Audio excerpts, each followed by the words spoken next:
Hello, I'm Sandy Boone, owner of ThreeRoomStudio. Thank you so much for stopping along on the hop.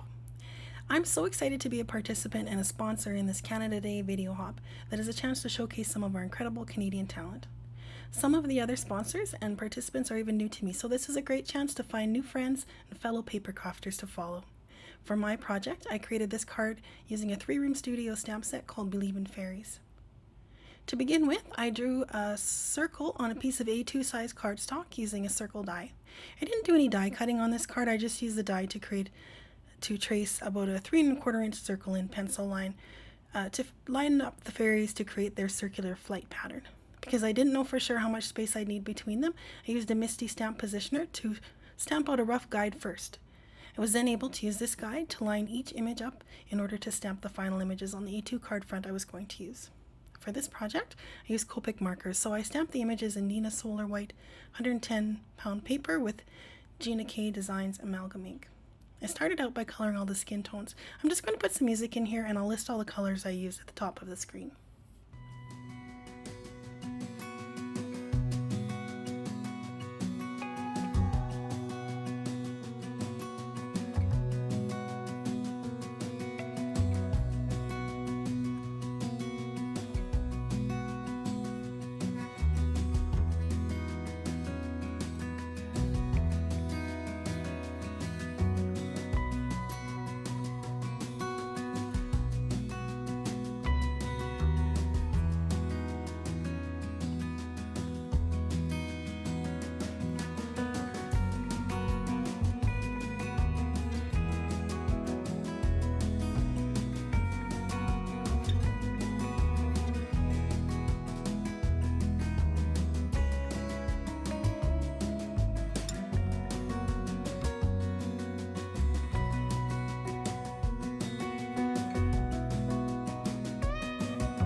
I wanted to do an ink blended background.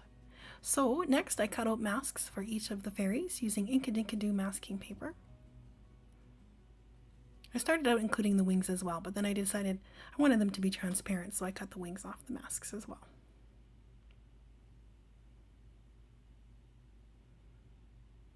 Then I applied the masks over the fairies.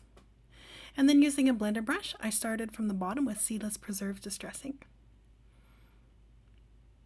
I then moved up to Faded Jeans. And then I blended that into Ice Spruce. And then that I blended into Evergreen Bough, leaving a soft edge at the top and some white space.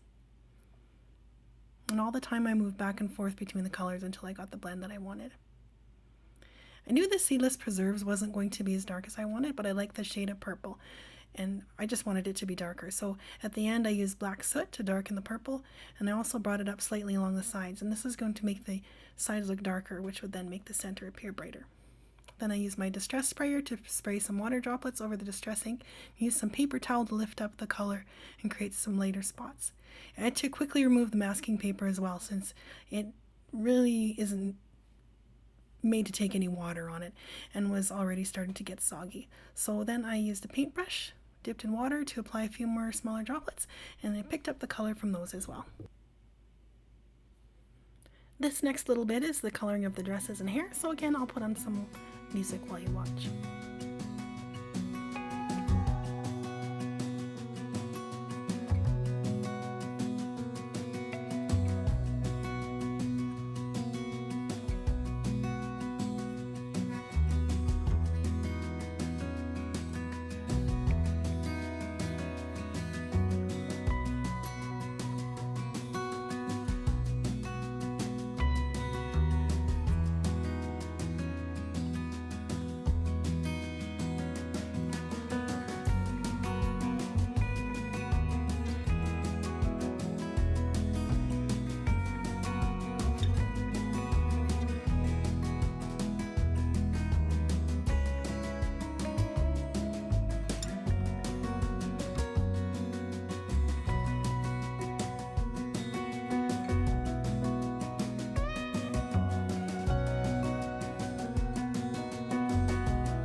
I just finished up the coloring here with white jelly roll pen dots and little crosses to make some sparkle and stars. I trimmed the card front to 4 inches by 5 1/4 inch to leave a 1/8 of an inch border all around once it's placed on the A2 card base.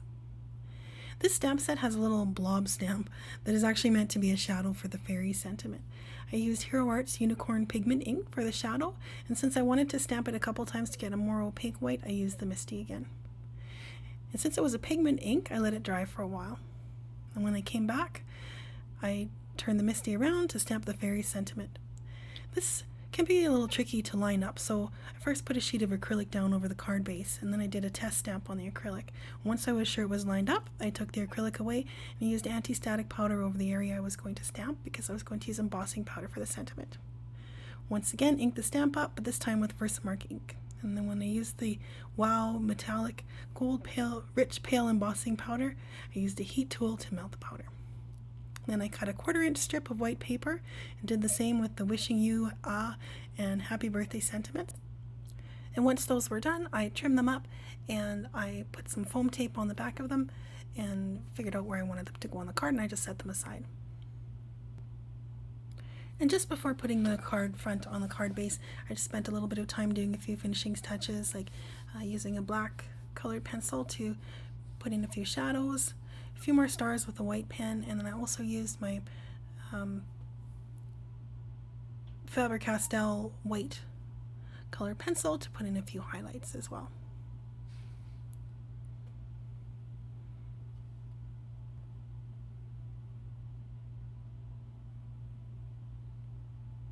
Once that was done, I just adhered the card front to the card base using some Gina K Designs Connect glue and placed a stamp block over top just to make sure that it lays flat, and then adhere the sentiments, and this card is done. Thank you again for stopping by. I want to thank Emily Leaphart for organizing this hop and for inviting me. The next stop on the hop is linked in the description below, as well as a list of all the products used. Please be sure to leave some likes and love in the comments for all the participants and sponsors on their videos.